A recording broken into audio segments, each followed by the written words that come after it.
कि अब दोनों को अपनी जो लिमिटेशंस है उसकी तैयारी करनी है। पाकिस्तान जल्दी से कर लेगा क्योंकि चीन उसको सब कुछ देगा। वो अब रिपोर्ट आ रही है कि वो आधे पैसे पे देगा, मैं कहता हूँ वो फ्री देगा, वो कोई पैसे नहीं लेगा, उससे हम घूमते रहेंगे। 2019 में क्या हुआ था? 2019 में जब हमने ऑपरेशन किया था बालाकोट का, अगले दिन उन्होंने ऑपरेशन स्विफ्ट रिटॉर्ट किया, मिलिट्री टारगेट्स करे। हमारी एयरफोर्स ने बोला publicly that this was an act of war, कुछ किया कुछ नहीं। तो ये कहने और करने में फर्क होता है। पाकिस्तान कहीं नहीं जा रहा, ये जब मैं पैदा हुआ था तभी से सुन रहा था कि पाकिस्तान जो है वो टूटने वाला है। ये एक बात आपसे पूछना चाहता हूँ प्रवीण जी, कि इन्होंने कहा कि अगर कोई और टेररिस्ट अटैक होगा तो it will be considered as an act of war, मतलब कि हम समझेंगे कि ये जंग चालू है और इसका हम जवाब देंगे। जवाब क्या देंगे और क्या ऐसा संभव है? देखिए, टेररिस्ट अटैक होंगे, पाकिस्तान डिटर नहीं हुआ है, और जहाँ तक पाकिस्तान का ताल्लुक है उसकी प्रोफाइल दुनिया में बहुत बढ़ गई है इस 4 दिन के ऑपरेशन के बाद। और उसका कारण ये है कि दुनिया ने ये देखा है कि मिलिट्री कैपेबिलिटीज़ में पाकिस्तान जो है वो हिंदुस्तान का कॉम्पिटिटर है। क्योंकि इस वाली जो हमारा उन्होंने देखा 4 दिन के अंदर, अब जैसे 6 और 7 की रात को जो सबसे इम्पॉर्टेंट बात थी इस पूरे 4 दिन के ऑपरेशन की, वो था एयर अटैक्स। 6-7 की रात को तो उन्होंने अगले दिन ही एक बहुत बड़ी ब्रीफिंग दी थी पाकिस्तान साइड ने। उनके पाकिस्तान एयरफोर्स के एयर मार्शल औरंगजेब अहमद ने इंटरनेशनल प्रेस को एक ब्रीफिंग दी, एग्जैक्ट बताया कि कैसे हमारे पास इलेक्ट्रोमैग्नेटिक आइडेंटिफिकेशंस थी, कहाँ कहाँ हवाई जहाज थे, पूरी डिटेल्स दी उसकी, हमने क्या किया ये भी बताया बहुत इलाबरेट तरीके से कि हमारी जो एयर वॉरफेयर की जो सोच है, जो स्ट्रैटेजी बोलते हैं, कॉन्सेप्ट बोलते हैं, वो कैसे बदल गया है। हमारी तरफ से चुप्पी थी, आज भी हमारी तरफ से कोई उसको बोलने को तैयार नहीं है। अगर आप इस बात को हटा दें, देखिए अभी एक बात तय है, लड़ाई जो होगी हिंदुस्तान पाकिस्तान की और जब जो हमने यूक्रेन में देखी और गाजा में देखी, 3 चीज़ें खास होंगी। एक होगी एयर पावर, एक होगी मिसाइल्स।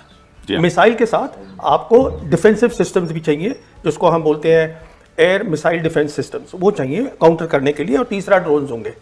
हिंदुस्तान पाकिस्तान के बीच में सबसे इंपॉर्टेंट चीज़ थी एयर वॉरफेयर, और उसमें आप नहीं बता पाए दुनिया को कि क्या हुआ, अभी तक नहीं पता। ऐसी बात तो नहीं, हमने तस्वीरें भी दिखाई हैं कि इनकी डिफेंस एस्टेब्लिशमेंट में हमने हमला किया, इनको ध्वस्त किया है। नहीं, मैं बात कर रहा हूँ 6-7 की रात को, मैं बात कर रहा हूँ सिर्फ एयरक्राफ्ट की। अच्छा, एयरक्राफ्ट मैं जैसे आपसे कह रहा हूँ, तो जो 5 एयरक्राफ्ट की बात हो रही है, 5 या 6 जो भी हैं, तो they will lead the air war. जी हाँ, जो हिंदुस्तान पाकिस्तान की अगली लड़ाई होगी वो वहां पर चलेगी, वहां पे तय होगी मेरे हिसाब से। तो आप उसको नहीं बता पाए, दुनिया ने ये देखा है कि अगर आप वो नहीं समझा पाते हैं, दैट मीन्स पाकिस्तान जो है वो आपका कॉम्पिटिटर है। अनिल चौहान जी तो, I am sorry to interrupt, Anil Chauhan साहब ने तो कहा है कि हमारे कुछ रेफर हैं उन पे। नहीं, उसने कहा है कि नंबर की जरूरत। पहले एयर मार्शल भारती जो थे, उन्होंने भी जिक्र किया कि मैं इसका डिटेल नहीं दे सकते, लेकिन कॉम्बैट सिनारियो है, उसमें नुकसान होता है। द पॉइंट इज, आपको बताना है क्या नुकसान हुआ है जी, आपने क्या किया है। पार्लियामेंट सेशन में बताएंगे ना, ऐसे तो अब वो पता नहीं जब बताएंगे। ये बातें तभी होती हैं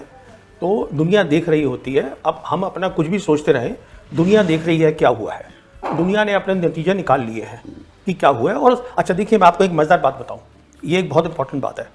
वो ये है कि 4 ऐसे मुल्क हैं या 4 ऐसी जगह हैं जिनके पास पूरी दुनिया का सैटेलाइट है, what is called the constellation, around the clock they can see क्या हो रहा है दुनिया में। वो कौन सी 4 हैं? जीपीएस है अमेरिका का, जी हाँ, गलीलियो है यूरोप का, जी हाँ, ग्लोनॉस है रशिया का, और बेदू है चाइना का। अच्छा। और बेदू इन सब में से अच्छा है टेक्निकली, बिकॉज वो बहुत लेटेस्ट है, उसमें 45 सैटेलाइट्स है, किसी और में नहीं है। अच्छा। तो एग्जैक्ट क्या हुआ रियल टाइम में दुनिया को मालूम है, कुछ नहीं छुपा। अगर छुपा है तो हिंदुस्तान के लोगों को नहीं मालूम। अब आप ये कहना कि हमने उनका वहाँ पर जाके अंदर वो उसको एक वो एयर स्ट्रिप्स को हमने कर दिया, ठीक है, कर दिया, ठीक है, दैट्स फाइन, वो भी क्लेम कर रहे हैं हमने कर दिया। Key thing was the air war, आपने वो शुरू करी जंग, पर देखिए आगे क्या हुआ। लेसन दोनों सीख चुके हैं, आपने उसको पॉज किया है अभी ऑपरेशन को, प्राइम मिनिस्टर ने। इसका मतलब ये है कि पॉज का है कि अब दोनों को अपनी जो लिमिटेशंस है उसकी तैयारी करनी है। पाकिस्तान जल्दी से कर लेगा क्योंकि चीन उसको सब कुछ देगा। वो अब रिपोर्ट आ रही है कि वो आधे पैसे पे देगा, मैं कहता हूँ वो फ्री देगा, वो कोई पैसे नहीं लेगा, उससे हम घूमते रहेंगे। वो तो हमें डिस्टेबलाइज करना चाहते हैं ना। चीन की तो हाँ, राजनीति ही है। पहली बात तो ये है। दूसरी बात क्या है, आपने ये न्यू नॉर्मल जो क्रिएट करा है वो इतना डेंजरस है कि जो वॉर का थ्रेशोल्ड है वो बिल्कुल नीचे आ गया है। क्योंकि अब आप क्या कह रहे हैं न्यू नॉर्मल के अंदर कि आप मिसाइल फायर कर सकते हैं एक दूसरे के अंदर, ड्रोन एक दूसरे के। अगर 2 टेररिस्ट मार दें किसी को, 4 लोगों को या 2 लोगों को, तो will it be N act of war? ये तो कह रहे हैं। नहीं, ये तो हम कह रहे हैं ऐलान होगा। हम कह दिया कि any act of terrorism N act of war. नहीं, उनके कहने से कुछ नहीं होता है। बिकॉज सवाल ये है कि अगर आप कुछ भी करेंगे एक्ट ऑफ वॉर, देखिए अब आप एक्ट ऑफ वॉर की बात कर रहे हैं, 2019 में क्या हुआ था? 2019 में जब हमने ऑपरेशन किया था बालाकोट का, अगले दिन उन्होंने ऑपरेशन स्विफ्ट रिटॉर्ट किया, मिलिट्री टारगेट्स करे, हमारी एयरफोर्स ने बोला publicly that this was an act of war, कुछ किया कुछ नहीं। तो ये कहने और करने में फर्क होता है। ये जो हुआ है इससे हमारी एयरफोर्स की लिमिटेशंस एक्सपोज हो गई हैं, इसमें पॉज है, डेंजरसली लो थ्रेशोल्ड आ गया है, और मैं समझता हूँ जॉन सी भी whichever side gets ready first they will lift the pause.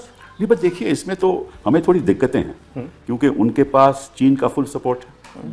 अगर हम कोई भी जंग में शामिल होते हैं तो हमारे 3 सेक्टर्स पे हमें जंग लड़नी होगी मेरे हिसाब से। एक तो पाकिस्तान के, एक लद्दाख में, और तीसरा बांग्लादेश। नहीं, देखिए आपको जंग 2 जगह लड़नी होगी। जो पाकिस्तान है वो पाकिस्तान अकेला नहीं है। It is what I have been calling for so many years, this is a one front reinforced war. China उसके साथ खड़ा है, सिर्फ हाथ नहीं दिखा रहा है। तो वो तो पूरा चाइना सपोर्ट कर रहा है। तो एक तो ये हो गया आपका।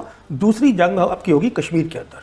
अच्छा, जहाँ तक उनका ताल्लुक है, चाइना का ताल्लुक है, वो ये इंश्योर करेंगे जो आपकी एयरफोर्स है वो तकसीम रहेगी। जी हाँ, बिल्कुल। पर वो कुछ करेंगे नहीं, वो सिर्फ अपनी एक्टिविटी जो है वो बढ़ा देंगे, लड़ाई नहीं लड़ेंगे आपके साथ, वो आपको अपने लेवल का समझते ही नहीं है। और सब ये इससे एक और बात निकली, अब पूरी जो दुनिया है, अब हम कह रहे हैं कि साहब हम हाइफनेट हो गए हैं, हिंदुस्तान पाकिस्तान, आप खुद ही तो करते रहते हैं सारा टाइम।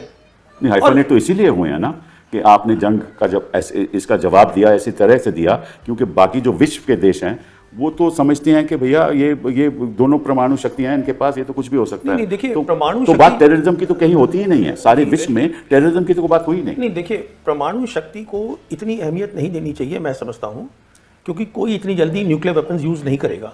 Conventional capabilities matter. जो जंग होती है कन्वेंशनल कैपेबिलिटीज मैटर, और उसमें वो दुनिया ने देख लिया है कि हमारे वो कॉम्पिटिटर है, वो हमसे कम बिल्कुल। 35 साल जब ये प्रॉब्लम शुरू हुई थी, ये प्रॉब्लम क्यों चलती रही है? क्योंकि हमारे पास कभी credible conventional war fighting capabilities थी ही नहीं। मिसाल के तौर पर चीन ईस्ट लद्दाख में बैठा है, हम क्या उसको बाहर फेंक सकते हैं? नहीं फेंक सकते। जब पाकिस्तान को लगता ही नहीं है कि आपके पास लड़ाई की काबिलियत है तो वो क्या करेगा? और काउंटर टेरर तो आप अपने एरिया में कर रहे हैं ना, यहाँ पे फेंस लगा के आप करते रहिए, 35 साल और करते रहिए। वो इसलिए कर रहा है ये सब कुछ। तो कह रहे हैं कि भाई पाकिस्तान अंदर से ही इम्प्लोड हो रहा है। वो नहीं हो रहा है। मैं यही आपसे अर्ज करना चाहता था। उन्होंने अपना डिफेंस बजट 20% बढ़ा दिया है, चीन उनके साथ है, पाकिस्तान कहीं नहीं जा रहा। ये जब मैं पैदा हुआ था तभी से सुन रहा था कि पाकिस्तान जो है वो टूटने वाला है। पाकिस्तान मेरे हिसाब से आज जियोपॉलिटिकल प्रोफाइल पाकिस्तान का बढ़ गया है। मेरे हिसाब से आज चीन साउथ एशिया पे छा गया है, क्योंकि बेल्ट एंड रोड नहीं तो देखिए ना, अगर वो छा गया है, उनका इस्लामिक पार्टनर इसमें पाकिस्तान है। पाकिस्तान है जो कि अरब और मुस्लिम कंट्रीज के साथ बहुत कुछ कर सकता है।